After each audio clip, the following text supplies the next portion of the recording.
So first of all, well, what is cognitive stamina? I think we've probably got a pretty good idea of what we mean by this. We know cognitive is all about our brain and how we think and how we're able to think. Stamina, how long we can keep doing things for. So, we would have all been in those situations where we start to struggle to be able to maintain focus, or our brain gets a little bit foggy, and it might stay foggy, or this might happen day to day as well. So what's really happening is we're feeling quite mentally drained, and this can happen after we engage in really intense cognitive tasks, or even if we're not looking after ourselves properly as well. So I want to talk about a few things that we can do to increase our cognitive stamina, and then I'm also going to give you a few tips on what you can do when you get to those times when you just hit that wall and you're doing something important, so you need to push through as well. So that's what we're going to take a look at. First of all, cognitive stamina. Before we dive into those strategies, let's actually look at some of the neuroscience here. Now, our brain consumes a significant amount of energy during cognitive tasks, with glucose being our primary fuel source for that. As we engage in sustained mental effort, our brain's glucose levels gradually deplete. And this is what leads to mental fatigue and a decline in our cognitive performance.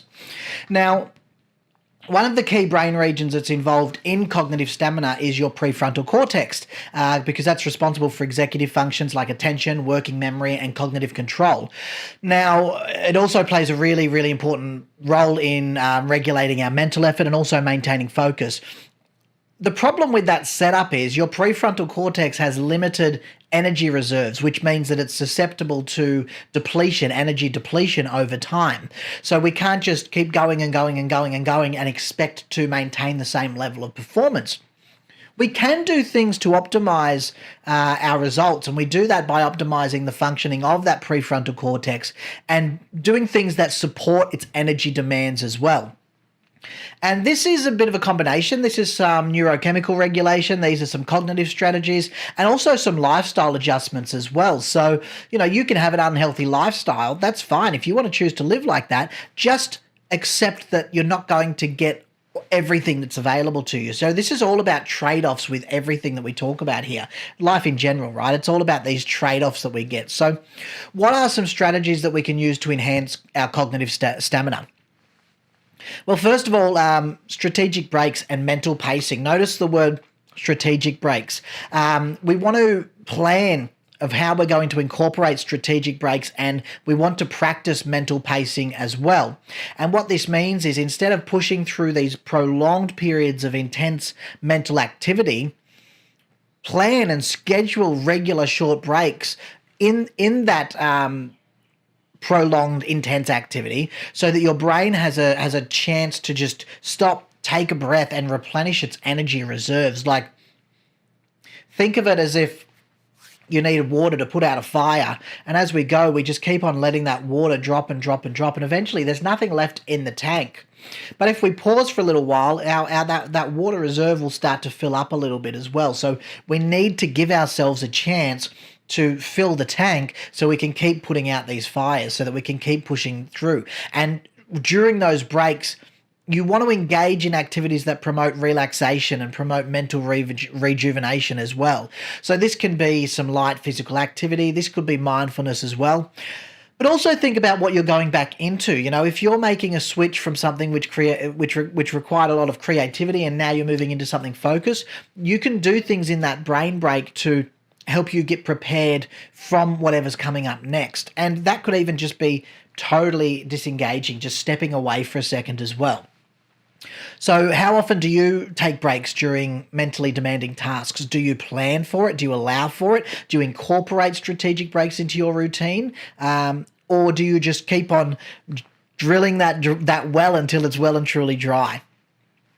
Second thing is optimal nutrition and hydration. So proper nutrition, proper water intake, we need that for cognitive stamina. It tops up that tank. Remember as well, your brain relies on glucose for energy. So we need to have a well-balanced diet that includes complex carbohydrates. That's where we want to get them from. We want healthy fats. We want proteins to give us that steady supply of glucose. And never underestimate the power of water either. Staying hydrated, it optimizes our brain function.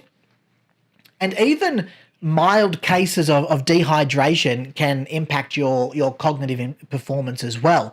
So is there anything that you can do to adjust your diet, to adjust your water intake to support your cognitive stamina? Are there any specific nutrients or foods that you can start to incorporate in your diet that you're not already, that you would actually like a little bit more of? Are there any complex carbs, any healthy fats, any proteins that you want more of that in your diet? Well, here's the excuse.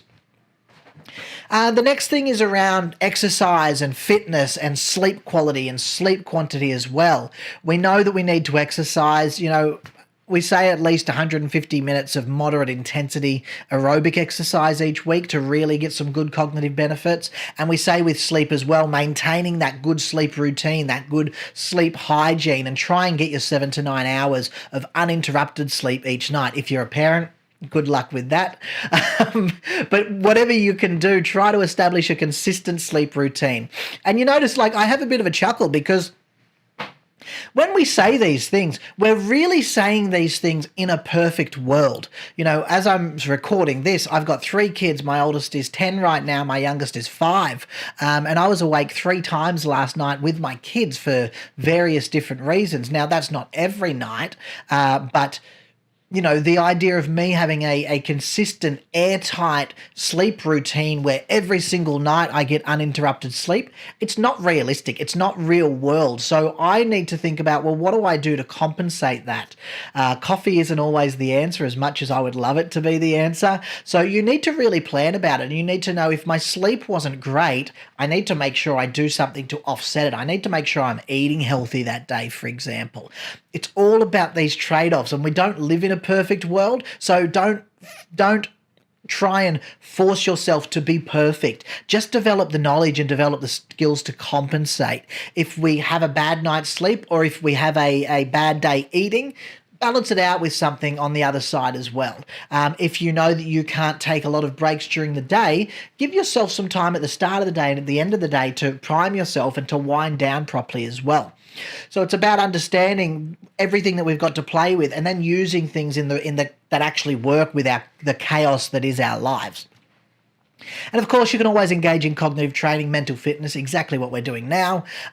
Same way that physical exercise strengthens your muscles, cognitive exercise enhances cognitive stamina. Really simple. So do puzzles, do brain teasers, learn new skills, learn new languages. That's going to increase it as well. Practice makes perfect. And with your brain, that's definitely right. So think about how you are incorporating your current brain training. How can you take that to the next level as well? There are other cool things happening in this area. I don't think that we're quite there yet in terms of a lot of this technology, but I believe that we will be fairly soon. Brain-computer interfaces, for example, there are some very, very cool things happening in this space. This is literally where your brain can interact with a computer device. So there's people that are using their brain right now to play video games without controllers. There's people that are using their brains to operate keyboards and mouses on computers. So we are getting there, but when I say we're not quite there yet, these things are working. They're not commercially available at prices that make sense for people to really use on an everyday level. So that's sort of what I mean. The technology exists. It's real. It's really great. But we need to make it affordable. We need to make it able to scale before I believe it's, brilliance is for everybody. Let's make sure everybody can have time of that as well. But it's really cool. This is where people are interacting with external devices or software using their brain activity. And it also allows you to track and to measure, to get that real-time feedback on your cognitive states, like your attention, so that you can use that to actually train your cognitive stamina. So early stages, working in labs, working in tech-forward environment, but we're not quite there yet in terms of everyday integration, but we are very, very close. Okay, so that's a lot of stuff that we can do to prepare if we've got time to actually go and do it. I'm going to just quickly give you a few things, and I'm just going to breeze straight through these, that say that you're in the middle of a task or a situation and you realize that your cognitive stamina is dwindling, but you can't stop. You need to keep going. So you need to kickstart and you need to restore your mental energy fast. I'll give you 8 different things that you can do. Really quick. I'm not going to go into them too much detail because we should know these. 1, take a brief physical break engage in a brief physical activity, stretch, walk around, few jumping jacks. 2, deep breathing and relaxation. Take a moment to focus on your breathing and engage in deep diaphragmatic breathing as well. 3, change your environment. Move to a different physical space or adjust the lighting, adjust the temperature. Do something to change your environment. 4, engage in a cognitive shift. So shift your focus to a different task or aspect, something different to what you're currently doing so that it's a different cognitive process. Temporarily redirect and then come back. 5, use the power of music. Listen to music that energizes you and motivates you and it's upbeat. We want instrumental tracks. Try not put lyrics in there because it'll hijack your brain. 6, try focused meditation technique, short meditation practice, some daily mindfulness, and do them that are going to specifically optimize those neural rhythms associated with clarity and focus. Number 7, stay hydrated and have a healthy snack. If you're feeling a little bit run down, go and smash some water. Drink a big glass of water. Have a healthy snack that's going to give you some of that glucose so that you can really keep things on the top level. And number 8, use stimulatory techniques. So notice I leave this one till last because it does work, but we shouldn't really do it, but we can do this. If you need to, go and have a coffee. Go and have some other natural stimulants. They're going to give you a temporary boost. They're going to temporarily enhance alertness and focus. So just be mindful of your individual tolerance and don't be excessive with it because it could have some negative side effects, and it could also disrupt your circadian rhythms and your sleep patterns as well. So there's 8 things that you can do if you're in the middle of it and you need to give yourself a quick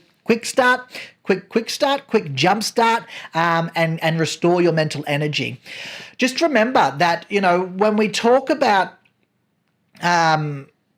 improving our cognitive stamina, it's a holistic approach. It's not a one-shot silver bullet, boom, there we go kind of a thing. We need to integrate the neurochemical regulation. We need to integrate the cognitive strategies. We need to think about those lifestyle adjustments. And there are things that we can do in the moment, but some of them we only do some of the times. And if we can find other ways, we don't do them at all. Okay, that's all for now. Bye now.